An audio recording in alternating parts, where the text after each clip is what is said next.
Welcome to TNT. Well, if there is any sort of hub of entertainment and nightlife in Penang, Malaysia, then it's probably this intersection of Chulia Street and Love Lane. Is it Love Lane? Yes, Love Lane. So this is about as hubby as it gets, and it's about this time of the night, 7:30 p.m, when the locals come out, the tourists flock here, and it's full of great little bars, little restaurants, food from around the world, and very, very popular, as you can see. Penang probably not as busy as they would like. In fact, there are still many shops, many hotels, and many pubs and restaurants still closed, but it's still a great place to visit. And if you're looking for a hub for some nighttime entertainment, then this is probably it. Welcome to TNT.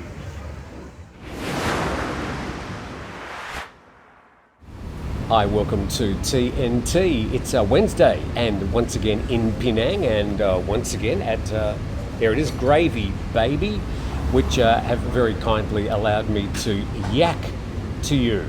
And the bonus is you probably don't have to look at my head, you can be looking at the reflections there in the background of the traffic as it passes. But if you haven't subscribed to the channel, by the way, it doesn't cost you anything. And it just means that when you open up YouTube, you might get some suggestions from time to time for one of my videos. So subscribing doesn't mean that you're paying or anything. You won't get messages from Google or YouTube. Now, starting today's program with more news on this Chinese triad story. And 27 Thai immigration police officers have been found to be aiding Chinese triads. This story from The Star, and they say that they believe at least 27 immigration police officers have made it possible for members of Chinese triads to stay illegally in Thailand. That may explain some of the delays with visa processing at the moment. The Deputy National Police Chief Surachat Hakpan says that I believe more immigration police officers are involved, and he's vowing to take strong action against these officers with no exceptions. Police believe Chinese triads are operating in at least 18 provinces, including Bangkok, Chon Buri, Chiang Mai, Chaiyaphum, Nakhon Ratchasima and Udon Thani. When asked about Chewit is he's the former massage parlour king, and he's been aiding police with their investigations, basically providing them with a whole lot of names. When asked about Chewit's concerns about the transparency of the investigation, Surachat said police are open to advice and will look into all evidence that turns up, including tips on social media. And he added that so far more than 100 Chinese nationals have been arrested and are being questioned, and that the main person, Tahoe, is being denied bail. So this story digging deeper and now involving, well, how many was that, 27 or so? 27 immigration officials are already arrested. What will happen to them, if anything? Well, let's see if we can find out.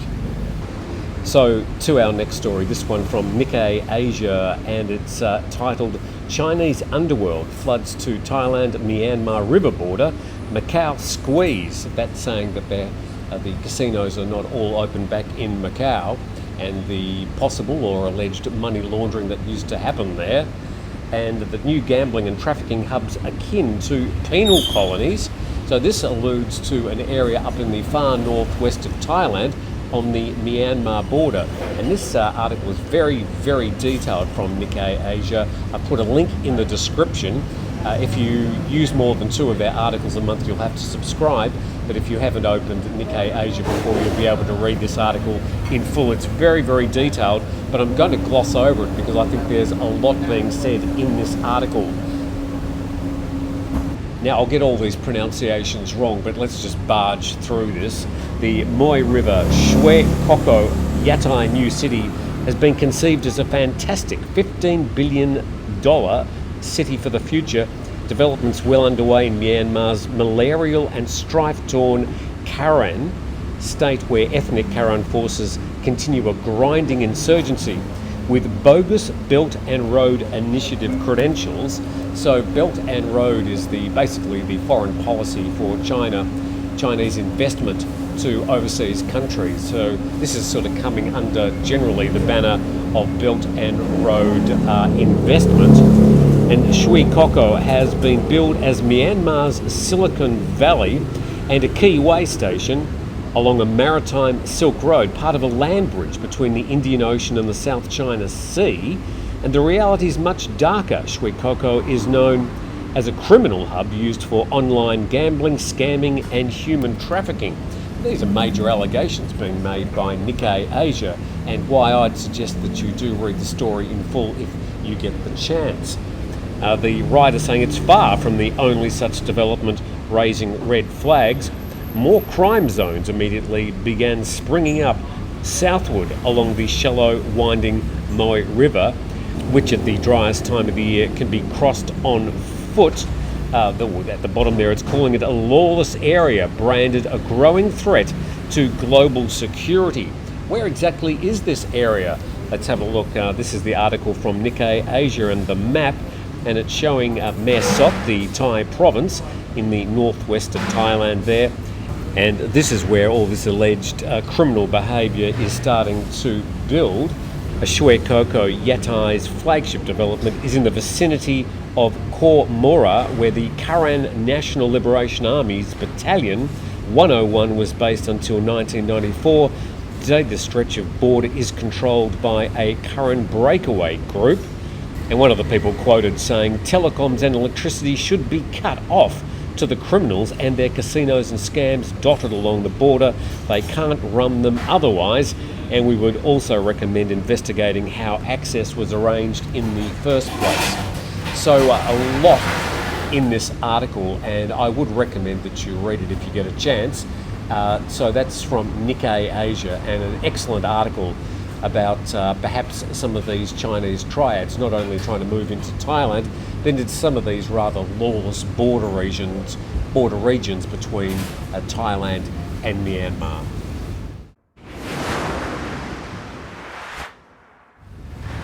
You're watching TNT. Today we're coming to you from Penang, and I'm back to Phuket today, so the program will be coming from Studio 1 in my living room again tomorrow. Now this next story is to me the worst example of just a PR fluff, in this case coming from Burger King, and their burgers are fantastic, but their PR is shit. So the flagship Burger King store takes a leap into the future. So what amazing advances have they made? Let's read in full the first 3 paragraphs of this piece of media fluff. Burger King, the franchise burger restaurant under Minor Food Group, and that's owned by Bill Heineke, who we've referred to many times in the past, has launched a brand new flagship store in Thailand, equipped with advanced service technology in response to the digital lifestyle trend. Sounds exciting, doesn't it? Burger King stated that it's the first branch in Thailand to use technology to adapt to the digital lifestyle trend with a unique exterior building design that blends seamlessly with a touch of American style. Yeah, maybe. And the Ratchasima branch will be the first in Thailand to bring together the best in terms of both products and services, with the focus of introducing modern-day innovations to increase customer convenience. Well, I'm 3 paragraphs into this article, and I'm absolutely none the wiser as to exactly what's going to be happening in Burger King. So I thought, well, let's go through the rest of the article or waste another few minutes. So scanning down and what's going to be happening. Oh, there's a few photos. Oh, there's, okay. There's a bit of changes to the inside, and there's no additional information really. Oh, hang on. There we go. They're going to put some electrical vehicle charging stations outside the store. And, well, that's basically it. After going through the whole article, all I could find, apart from making great burgers, Burger King, is that you've put an electrical vehicle station out the front of this new store in Ratchasima. So electrical vehicle charging stations are installed, and it claims that EVs can be fully charged in under 15 minutes. You might have a super-powered EV car. I don't think there's any EVs that can be fully charged from 0 to 100% in 15 minutes. Good luck if you can. So thumbs down to the nation there. I imagine they were probably paid for that, but it doesn't say that it's a sponsored article, and really that's just a piece of PR fluff. Not only that, there's really absolutely nothing in it except for the EVs. Maybe they should have said Burger King installs electrical vehicle charging stations in its new branch. But they didn't. Let's go to our next story today, and a bit more fun here from Korat, and that's Nakhon Ratchasima, about 3 hours northeast of Bangkok by car. The bright yellow sunflower field became the latest social media check-in spot, and it's a 100-rye field covered in bright yellow sunflowers, and it's become the brand new online check-in spot for local media networkers. And apparently it's part of the Ratchapat Nakhon Ratchasima University's Agricultural Research Centre, and it's open every day from 8 till 6 until January the 15th. So I'd probably get in there before January the 15th. The sunflowers might start looking a little bit ordinary by that stage. You're watching TNT, it's Wednesday, and now one of those stories you probably won't read in many other parts of the world, but a bikini-wearing intruder has been caught on CCTV trying to break into a Chiang Mai shop. A man wearing a wig and a bikini was caught on CCTV trying to break into a construction material shop in Chiang Mai. And down the bottom there, in this case, he said the burglar had dressed as a woman, wearing a long wig and a two-piece swimsuit. So there's this gentleman deciding to hop over the fence, and I'm not sure if he's on his way up or on his way down there, but an interesting attire to be doing a burglary. Exclusive to Thailand, I would probably suggest. He inadvertently paraded in front of the camera for several minutes before climbing back out of the compound empty-handed. So Chiang Mai construction store 1, burglar 0, and but at the same time 10 out of 10 for your fashion sense. To our next story from Thai PBS World, top things tourists like to do in Thailand. We often hear from our commenters about the things that they like to come to Thailand for, and a lot of people who like heading to a place like Pattaya, for example, imagine that all tourists coming to Thailand are here for the sex industry. But this Thai PBS article from the TAT, the tourism authorities, paint a different picture. And it says that eating Thai food, Thai massage and spa treatments, going to the beach and visiting historical sites are the most popular activities among foreign tourists. And this has come from the Tourism Authority of Thailand. Let's check the survey and see what the numbers come out like. And it shows that 90.75 want to eat Thai food. Well, obviously you're in Thailand. 48% want to experience Thai traditional massage and spas. 48% prefer going to the beach and enjoying sea-related activities. And 46% prefer visiting venues of historical importance. That seems just about right. It didn't go so far as to include a percentage for people that enjoy the sex industry in Thailand. And the 5 medical services most sought after by tourists are medical checkups, bone and joint treatments. When it says joint treatments, we're not talking about the current cannabis bill.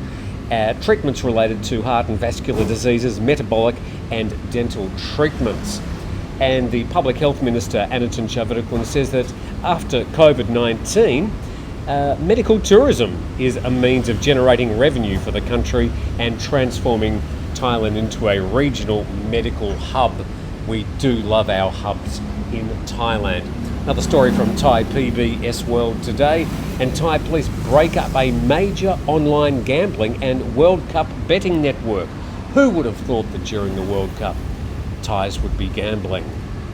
The story says there were 5 people and they seized valuables, cash and bank books around Bangkok, 13 locations, and they seized 42 luxury watches, 45 brand name bags, collectible dolls, 3 million baht in cash and 166 bank books. And police say the network had operated around the clock, openly placed advertisements on social media, enticing people to gamble, especially during the World Cup. and that those wanting to bet online were required to transfer money into the bank accounts of the gambling operators' nominees, and the nominees would then withdraw the money and send it to the network operator. The revenue was used to buy land worth over 600 million baht of land and invest in the stock market, and they've arrested 10,644 gamblers during the World Cup, 9,000 who bet on football matches. So a busy time there for the police and the gamblers. But just going back there, who on earth would transfer money to an online gambler who's just promised to gamble the money or invest it in the stock market for them? Crazy people out there. Let's go to our next story. This from ASEANnow.com. Thai manager blames foreigners for Bitcoin mining, tells cops he's just the gardener. And there he is. We've got the police and standing there. Strange they're not pointing at him or the Bitcoin mining machines. And let's go to the story. This story reported from Thai Rathor, translated. And it happened in Lat Prabang, Bangkok, which is just north of the Suvarnabhumi airport. And on the first 2 floors, nothing but all manner of organic vegetables. Organic vegetables, nudge, nudge, wink, wink. On the 4th floor was a Bitcoin mining operation. And the allegation is they stole electricity valued at 270,000 baht a month. Somebody had been bypassing the meter, and it had been going on for 10 years, and losses had come to 10 million baht for the state. Somebody's going to be in a lot of trouble over that one. And the 55-year-old Thanaton said that he was hired by 2 foreigners, Rowan from Australia and Kenny from Malaysia. They didn't give him cash, but taught him how to grow organic vegetables, and he was getting 20,000 baht a month for himself for the sale of the vegetables. So it looks like a lot more of these Bitcoin mines being found around Bangkok and fleecing the electricity authorities of millions of baht, and seems to be adding up. That's all we've got from Penang today. Please subscribe to the channel on your way out, and we'll be back in Phuket tomorrow.